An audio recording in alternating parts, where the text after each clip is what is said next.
Saudara, TNI Angkatan Udara berhasil membawa logistik dan mengevakuasi warga terdampak longsor di Desa Rantebala, Kabupaten Luwu, Sulawesi Selatan. Bantuan didistribusikan menggunakan helikopter kemarin. Pasca longsor yang terjadi di Kecamatan Latimojong, Kabupaten Luwu, Sulawesi Selatan sejak Jumat lalu, bantuan logistik didistribusikan ke warga terdampak menggunakan pesawat helikopter milik Lanut Hasanuddin Makassar. Selain menyalurkan logistik, tim TNI AU juga mengevakuasi warga Latimojong sebanyak 15 orang ke Kecamatan Belopa atau posko utama untuk menemui keluarganya. Warga yang dievakuasi merupakan korban tanah longsor yang berada di Kecamatan Latimojong yang terisolasi.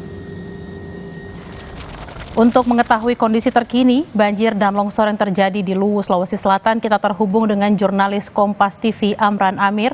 Amran, bagaimana kondisi warga yang terdampak banjir dan longsor dan apakah bantuan sudah terdistribusi dengan baik untuk warga yang terisolasi?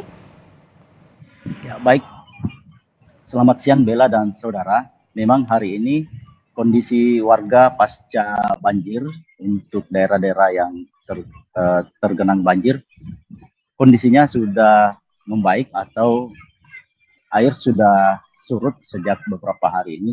Namun kondisi warga yang terdampak banjir adalah adanya lumpur yang masih berada di dalam rumah warga setinggi 20 hingga 50 cm dan mereka harus berjibaku untuk melakukan pembersihan di rumah-rumah mereka. Dan kami sampaikan bahwa kondisi warga saat ini masih kekurangan terutama air bersih untuk melakukan pembersihan. Namun pihak pemerintah daerah Kabupaten Luwu meski sudah melakukan distribusi beberapa titik, namun dirasa itu juga belum cukup untuk memenuhi kebutuhan air bersih warga.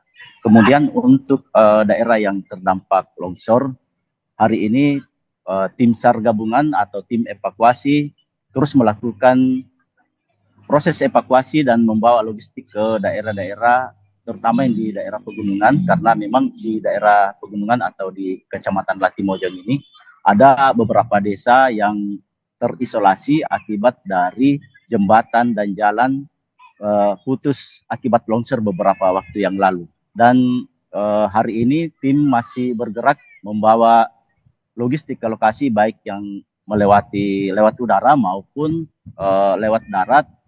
Dan komunitas hari ini, komunitas off-road di Kota Palopo dan Luwu dilepas untuk membawa logistik ke daerah-daerah yang terisolasi, termasuk pasukan atau anggota dari TNI Kodim 1403 Kota Palopo dikerahkan untuk membantu warga membawa logistik ke daerah-daerah terisolasi tersebut. Namun pola yang digunakan adalah apabila di daerah tersebut sudah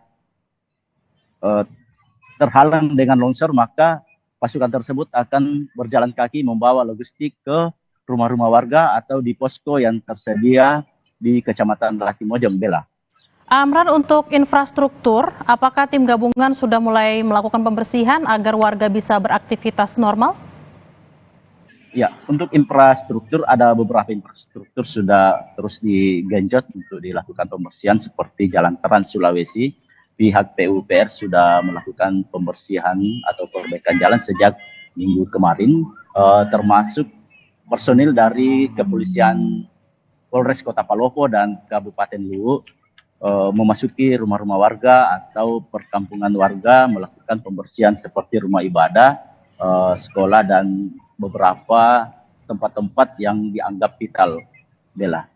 Baik, sudah ada pembersihan dilakukan oleh tim gabungan. Diharapkan juga banjir akan segera surut dan warga bisa kembali membersihkan rumahnya yang terkena lumpur sekitar 20-50 cm. Terima kasih Amran Amir langsung dari Luwu, Sulawesi Selatan.